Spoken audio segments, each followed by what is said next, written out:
Today we have a question.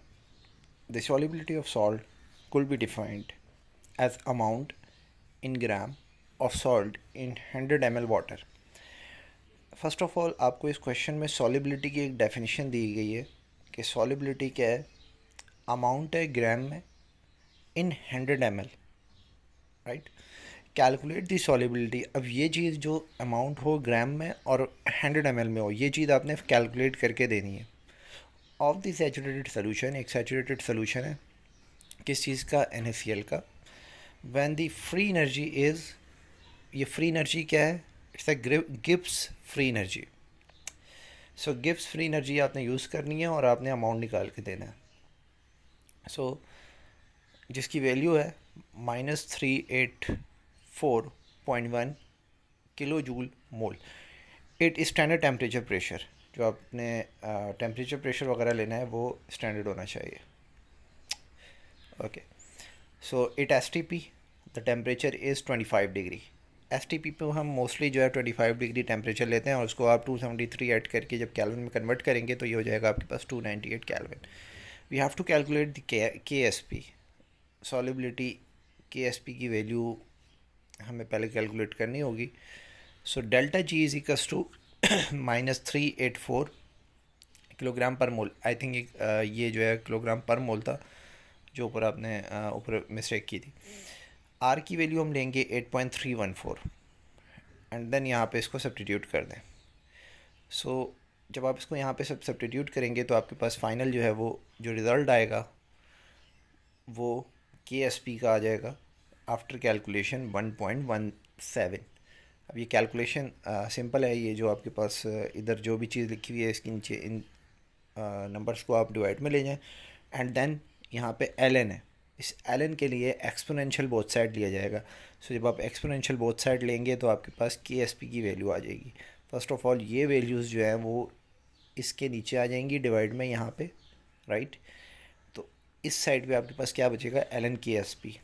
And then आप यहाँ पे एक्सपोनेंशियल बोथ साइड ले लेंगे. इधर भी एक्सपोनेंशियल लेंगे, इधर ln से एक्सपोनेंशियल कैंसिल आउट हो जाएगा और KSP की वैल्यू आपको मिल जाएगी. यानी कि इधर जो भी वैल्यू होगी उसको आप एक्सपोनेंशियल की पावर में लिख के रिजल्ट निकाल लेंगे. Okay. So this is the KSP value for the NaCl. अब अगर हम NaCl को देखें तो NaCl ब्रेक होता है Na पॉजिटिव और Cl नेगेटिव में. और इसके लिए अगर KSP की रिलेशन लिखें तो वो कुछ इस तरह लिखी जाएगी. जो प्रोडक्ट की एक्टिव मासेस की कंसनट्रेशन को हम मल्टीप्लाई करके लिखते हैं. सो यहाँ पे 1:1 का रेशो है. ये भी 1 मोल है, 1 मोल 1 मोल. सो इसको भी x मोल ले लें, इसको भी x मोल ले लें तो ये हो जाएगा x². एंड देन KSP की वैल्यू यहाँ रखें तो ये रिलेशन कुछ इस तरह बनेगी x² is equals to 1.17. And then taking root both side, जब आप रूट ले लेंगे तो ये हो जाएगा 1.08. एंड देन फाइनली आपके पास ये क्या चीज़ आ जाएगी, कंसनट्रेशन इन मोलर. मोलर में आपके पास कंसनट्रेशन आ गई किस चीज़ की, सोडियम की भी और क्लोराइड की भी. क्योंकि ये एक्स मोल हमने जो है वो एक्स दोनों ही कंसनट्रेशंस ली थी तो कोई इसके अंदर मोल रेशो का फैक्टर नहीं लग रहा. मीन ये कि सारे 1 ही मोल है. तो जो आपके पास एक्स की वैल्यू आएगी वही आपके पास Na और Cl की आएगी. अब रिक्वायर्ड अमाउंट हमने फाइंड करनी है. मिली आई थिंक ग्राम पर लीटर था, ग्राम पर लीटर था और 100 ml सॉरी. तो उसमें जाना है हमने, जो उनकी प्रॉपर रिक्वायरमेंट थी ना. ग्राम ऑफ सोल्यूशन यहाँ पे देख लिया again, in gram of salt in 100 ml.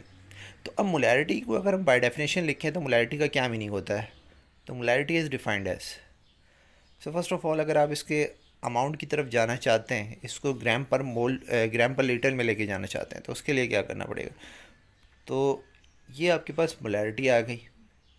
जिस मोलैरिटी को अगर आप मल्टीप्लाई करवा दें किससे, इसके मॉलिक्यूलर मास से, राइट. तो अगर हम इसको इसके मॉलिक्यूलर मास से मल्टीप्लाई करवा दें तो जो रिज़ल्ट आएगा वो आएगा 63.18 ग्राम पर लीटर. कैसे, जो आपके पास मोलैरिटी थी उसका यूनिट क्या है, उसका यूनिट आपको नज़र आ रहा है मोल पर 1000 ml, राइट. मोल पर 1000 ml ना लिखें, मोल पर लीटर लिखें इसको, ठीक है. लेट्स से कि ये लीटर है जस्ट और ऊपर मोल लिखा हुआ है. और साथ में जब आप मल्टीप्लाई करवा रहे हैं ग्राम पर मोल से, यानी कि इसके मॉलिक्यूलर मास जिसका यूनिट ग्राम पर मोल होता है, तो ये मोल से मोल कैंसिल आउट हो जाएगा और आपके पास ऊपर ग्राम बचेगा, नीचे लीटर बचेगा, तो दिस इज़ ग्राम पर लीटर। 63.18।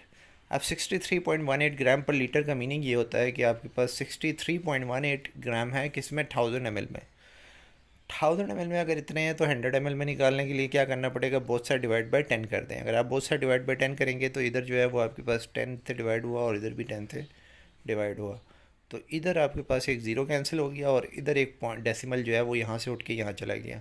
ठीक है, तो ये अब आपको नज़र आ रहा है 6.318 ग्राम इन 100 ml। So this is your required answer, 6.318 ग्राम पर 100 ml। Thanks for watching.